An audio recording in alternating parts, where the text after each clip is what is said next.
Hey, do you remember an incident in your life which changed the way you look at life forever and for the better?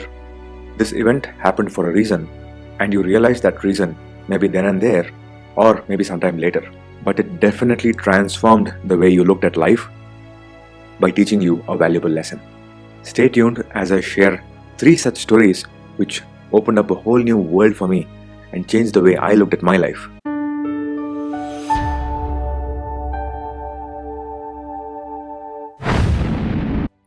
Hi, my name is Shamant N. Murthy. I am a mental strength coach at mentalequity.in. Today, I am here to share with you three of my own stories which changed the way I look at life for better. So, here comes the first story. It was the year 2010, and I was in the final year of my engineering. Along with three other friends of mine, I got placed in a company through college. Even though the work profile was not anything related to what we had studied in college, we had this feeling that we accomplished something because we got placed in the campus. But even though this happened, something was telling me that I am not satisfied. There was a voice in my head which kept telling me that this is not what you want. There is something better waiting for you out there. I just happened to hang on with this feeling and continue with life. And after a few days, all of us were having lunch together at our canteen, and my friend mentioned that one of his cousins had enrolled into a course in. Even though I was listening to what he was saying very casually, those two words, event management, actually sat in my head. It was at the back of my mind, and after I returned home, I remembered it again, and I started to research on it. I was looking at the trends and how working in an event management industry works. The inner voice which was telling me something better is waiting for you and event management, they both fit together like a Lego. I started finding out more, and I also inquired about the institute where we can learn event management hands on. And I found out that they take us to live events and make us work hands on over there and get the experience of the groundwork that goes into executing an event. And there will also be classes where they teach us a little bit of theory. They teach us soft skills that are required for event management. They teach us how the production works, how branding works, and how marketing works, and all those things. This actually excited me and made me feel that this is exactly what I want. And then I expressed this desire to change my career path from engineering to event management with my parents. They agreed because they saw that passion in me, and they also got to know that I have done a lot of research before taking this decision. And this decision was the turning point of my life. It changed the whole course of my life for better. The second incident is the one where I decided to change the career path again from event management to entrepreneurship. Um, Event management was going really well for me. I was 4 years into the industry, and I was working for different companies where I got very good exposure into different format of events, like New Year parties and corporate events, employee engagement programs, marathons, photo shoots, video shoots, and different kinds of events. So what happened was it was a Sunday morning, and I was returning from an event. Um, the whole team, including me and the other colleagues of mine, we had not slept properly for 2 full days. The production work and the execution of the whole event took a lot of energy from us. And after the wrap up, we actually, left from there.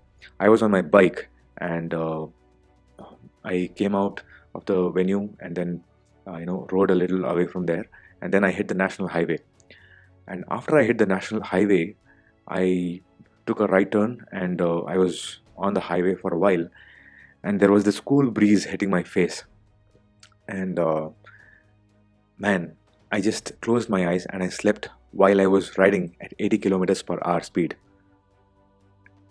I think I had closed my eyes for 10 seconds, and I will leave it to your imagination as to what could have happened in those 10 seconds when I was on the bike with my eyes closed. By God's grace, I opened my eyes, got the biggest jolt of my life, in the sense like I just woke up and I realized that I'm on the road and I have slept while riding the bike, and that was a real big shock for me. And I was like, okay, I need to pull over now, and I pulled over my bike to the side, and I had some tea on the roadside stall. And it is while having this tea that again my inner voice was speaking to me. Is this how you want to live your life? Irregular food habits, irregular sleeping habits, no sense of timing at all, no discipline. So I listened to this inner voice, and I took it seriously. And that is when I decided that this is not for me. Even though it was fun and a lot of learning was going on, my health was getting hit, and I was not able to spend enough time with my family, and there was an imbalance there. And I was actually looking out for freedom and balance in my life. And that's when I decided that I need to be living on my own terms, and I need to define my time and energy. And that again changed the course of my life. And that's when I decided to be an entrepreneur from being an employee. The third incident happened after my daughter was born in the year 2018. Even though I had witnessed the whole pregnancy of my wife and even the delivery of the baby in the labor room of the hospital, it had not sunk into my mind that I have become a father. If you are a new parent and if you are watching this video, I am sure you will be able to relate to what I'm saying. I was just seeing my baby as just another person in my life, and there was no sense of protectiveness or possessiveness over there. And as days passed by, and she was like 5 months old, and one day I went to see my wife and my daughter in my in-laws' place. All of a sudden, my daughter started screaming and crying out loud because there was some discomfort going on. We all thought it was stomach ache or some kind of pain that she's going through, but we could not figure out that. My wife tried to pacify her and and tried to put her to sleep, but none of that worked. She kept her on the bed and she went into the room to get something, but I couldn't take it that she's screaming and yelling and crying out loud because of some kind of issue that is going on. And that's the moment again my inner voice came out, saying that it's your responsibility to pacify her right now. And I just asked my wife, can I try something? And she said, yes, please. And I just took my daughter in my arms and I put her on my shoulder and just started to pat her and rub her on her back. And I walked out from the room to the balcony, and I was walking to and fro slowly, and I was just trying to calm her down and pacify her by rubbing her back and patting her back, and and putting my hand on her head very softly, and swaying my body and all those things. It just came naturally to me. And after a while she calmed down. Her crying and her screaming and all that came down, and she slept on my shoulder. I was carrying her for maybe I think 20 minutes or half an hour, and that's when I started feeling like a father. It just sunk in at that time. Maybe it was supposed to come at that time, so I just happened to feel that sense of being a dad. My wife just peeped in and she asked me what's going on, and I told her she slept. And there was some kind of feeling that was showing up in my face, and my wife saw that. She came near me and she said, something has changed in you. And that was it. That feeling is still unexplainable for me, even though it has been close to 4 years.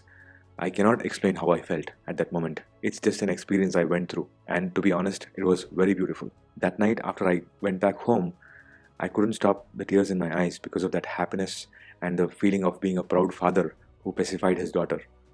And yeah, I'm sure you understand what I'm talking about. All these three incidents changed the way I looked at life, because there was one common thing in all these three incidents. And the common thing was that I listened to my inner voice. There have been several times when I have even ignored this inner voice, but there have also been incidents where I have listened to the guidance of this inner voice. Apart from these three incidents that I just mentioned, I listened to that inner voice, took action accordingly, and got very fruitful results. Even you would have experienced the same thing. And you must know that this is your subconscious mind communicating with you. Before actually I learned how the human mind works, I didn't even know that this is the inner voice inside of you which is trying to guide you. But after I learned it, I never ignore the signals that it gives me. I take it very seriously, and I don't apply any of my own logic or analysis into it. Even if it's irrational, I just go for it blindly. And some people call this gut feeling, and it works for me really well and gives me fruitful results when I follow its orders. So the moral of the story is, if you are able to realize your inner voice and the guidance that it is trying to give you, please listen to it and take your actions according to it. Yes, application of logic and analysis are required in your life, but they have their own place and time. But when your subconscious mind is talking to you and sending you signals about something, please listen to it carefully and take action accordingly. I'll be talking more about such things in my Facebook group, Warrior Mindset Tribe. Please make sure you join in and consume all the content I'm willing to share. And this is going to help you become mentally stronger. Thank you very much and namaste.